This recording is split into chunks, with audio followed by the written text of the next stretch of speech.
Hello friends, welcome to our channel Accessibility Champ. Today we are going to share a very special tip for generating the accessible output from InDesign. So let's start the same. This session is going to be a little bit lengthy due to explanation of many points. To clarify today's session we are going to discuss. तो आज का जो topic है वो है हमारा document properties. जब हम InDesign से accessible आउटपुट जनरेट करते हैं तो उसमें एक इम्पॉर्टेंट थिंग होती है डॉक्यूमेंट प्रॉपर्टीज। वो भी एसेसेबल आउटपुट में ऐड करना ज़रूरी है। फॉर एग्जांपल ये हमने एक पीडीएफ जनरेट की हुई है। आप इसकी नेमिंग देख रहे हैं प्रैक्टिस पीडीएफ। वाई? बिकॉज जो InDesign फाइल मैंने यूज़ की हुई है उसका नाम प्रैक्टिस डॉट आई है, बट एसेसेबल आउटपुट में इस फाइल नेमिंग से कोई प्रॉपर बेनिफिट नहीं मिलता। मींस यहाँ पर एक प्रॉपर्टी डालनी होती है, डॉक्यूमेंट प्रॉपर्टी, जिसमें एक होता है टाइटल, जो कि एसेसिबल आउटपुट के लिए बहुत ज़रूरी है। आप पीसी पर कंट्रोल डी या मैक पर कमांड डी से आप जब क्लिक करते हैं डॉक्यूमेंट प्रॉपर्टीज, तो उसमें जो डिस्क्रिप्शन टैग होता है उसमें आप देखेंगे title.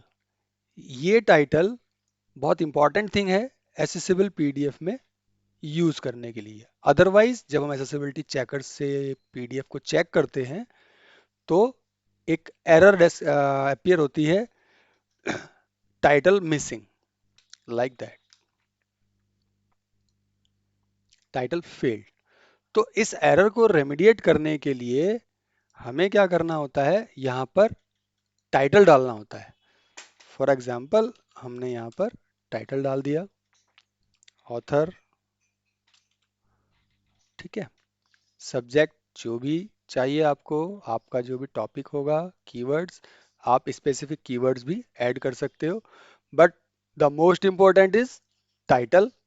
And to make a record हम ऑथर भी यूज करते हैं। अब ये हमने यहाँ डाला, लेकिन आप देखेंगे ऊपर कुछ भी चेंज नहीं हुआ। उसका रीजन कि वो हमें फिर यहाँ पर प्रॉपर्टी में और भी कुछ चेंजेस करने होते हैं। जैसे या इनिशियल व्यू में मैं डॉक्यूमेंट टाइटल पर क्लिक करूंगा तो आप देखिए यहाँ पर टेस्टिंग आया। अब मैं अगर फिर से चेक करता हूँ तो डॉक्यूमेंट में 2 इश्यूज बचे, मींस टाइटल पास हो गया। तो ये तो हुआ मेरा पीडीएफ से करना। बट अगर मैं InDesign से अपना आउटपुट ले रहा हूँ और मैं अगर वहीं पर ये प्रॉपर्टीज ऐड कर दूं तो मुझे ये फिक्सिंग करने की ज़रूरत ही नहीं पड़ेगी। और इन फ्यूचर जब भी मैं कभी अपनी फाइल को यूज़ करना चाहूँ, मतलब उससे फिर से कुछ मॉडिफिकेशन करके अपना एसेसिबल आउटपुट जनरेट करना चाहूँ, तो मैं बिना किसी प्रॉब्लम के, बिना किसी एरर के अपना एसेसिबल आउटपुट जनरेट कर सकता हूँ। तो उसके लिए हमें करना क्या होता है, आपको फाइल मेन्यू में जाना है। यहाँ पर एक ऑप्शन होता है फाइल इन्फो। तो यहाँ पर आप अपना जो भी टाइटल चाहें वो डाल सकते हैं,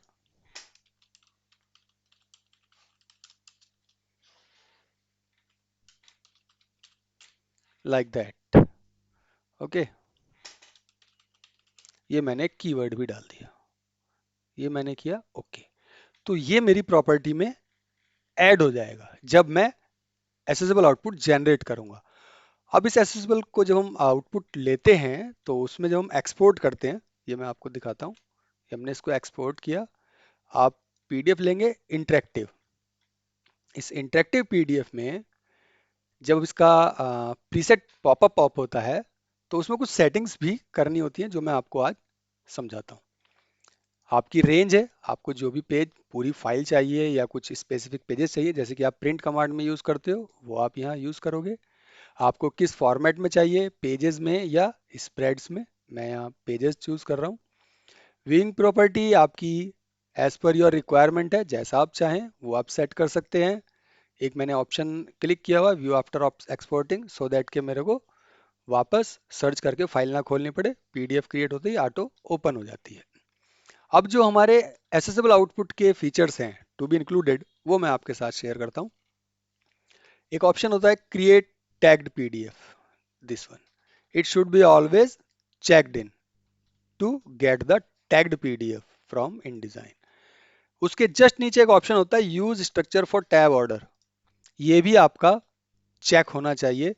इससे बेनिफिट क्या होता है, एक जो हमने आर्टिकल बनाए थे InDesign में उसी टैग ऑर्डर में आपका टैग बनकर आ जाएगा. एक होता है एम्बेड पेज थंबनेल्स. इसको भी अगर आप क्लिक रखेंगे तो आपके लिए एक बेनिफिट ये होता है कि जो पेज थंबनेल होता है उसमें आपके पेज का प्रीव्यू बनता है, जो कि एक गुड हैबिट है और गुड व्यू है. ओके, कंप्रेशन में आते हैं. कंप्रेशन में आप किस कंप्रेशन पर बनाना चाहते हैं, बट जो मोस्ट प्रिफरेबल सेटिंग है वो जेपेग लॉसी है, उसी को यूज़ करते हैं.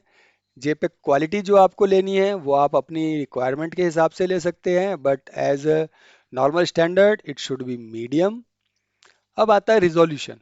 आप किस रिजोल्यूशन पर अपना आउटपुट जनरेट करना चाहते हैं. बाय डिफॉल्ट जो आता है वो 72 होता है, बट आप अपनी रिक्वायरमेंट के हिसाब से उसका डीपीआई चेंज कर सकते हैं, या जो ड्रॉप डाउन मेन्यू है उसमें से कोई भी ऑप्शन चूज कर सकते हैं. मैंने यहाँ 100 डीपीआई लिया to maintain the quality of images and to maintain the file size as well. Advance. अब जो एडवांस है यहाँ पर आपको थोड़ा ध्यान देना है. डॉक्यूमेंट टाइटल, ये डिस्प्ले टाइटल जो है यही हमारा डॉक्यूमेंट टाइटल होता है. यहाँ पर मैं इसको ड्रॉप डाउन मेन्यू से फाइल नेम की जगह पर डॉक्यूमेंट टाइटल चेंज कर देता हूँ. और ये आती है लैंग्वेज. ये लैंग्वेज आपकी पूरी फाइल का बेस लैंग्वेज डिसाइड करने के लिए ऑप्शन होता है. तो मैंने अपनी फाइल में अपनी InDesign में इंग्लिश यूएसए लैंग्वेज यूज़ की हुई है, तो मैं यही चूज़ कर रहा हूँ. बाकी अगर आपका जो आपका इनपुट है उसकी जो लैंग्वेज होगी आप उसके हिसाब से यहाँ पर चूज़ कर सकते हैं. सिक्योरिटी, अगर आप कोई पासवर्ड देना चाहते हैं तो आप वो दे सकते हैं. कोई भी आपकी परमिशन आपको कोई ब्लॉक करनी है जो आपके मेन्यू में अवेलेबल है. तो बेसिक है आपकी page setting. Create tagged PDF should always be check and use structure for tab order also should be checked. Compression as per your requirement. Advance में आपको डिस्प्ले टाइटल में डॉक्यूमेंट टाइटल करना है और language as per your content. हम इसको अब export करते हैं. अब आप देखिए जो ऊपर पीडीएफ में नेमिंग आ रही है वो डॉक्यूमेंट प्रॉपर्टीज आ रही है, क्योंकि हमने InDesign में इसकी प्रॉपर्टी में डॉक्यूमेंट टाइटल यही चूज किया था. अब अगर हम पीडीएफ की प्रॉपर्टी देखते हैं तो आप यहाँ पर डिस्क्रिप्शन में देखेंगे ये ऑलरेडी डॉक्यूमेंट प्रॉपर्टीज है जो कि हमने InDesign में ऐड किया था. ऑथर भी आ गया और कीवर्ड भी आ गया. अब अगर हम इनिशियल व्यू देखते हैं तो वो बाय ऑटोमेटिकली जो चेंज हुआ है वो डॉक्यूमेंट टाइटल हुआ, जो कि हमने मैनुअली पहले पीडीएफ में आके किया था जब हमारी InDesign फाइल में डॉक्यूमेंट प्रॉपर्टी डिफाइंड नहीं थी. अब एडवांस में आते हैं तो लैंग्वेज भी ऑटोमेटिकली आपकी इंग्लिश आ चुकी है. तो ये होता है हमारा डॉक्यूमेंट प्रॉपर्टी का यूज किसी भी एसेसेबल आउटपुट को जनरेट करने के लिए InDesign से. ओके.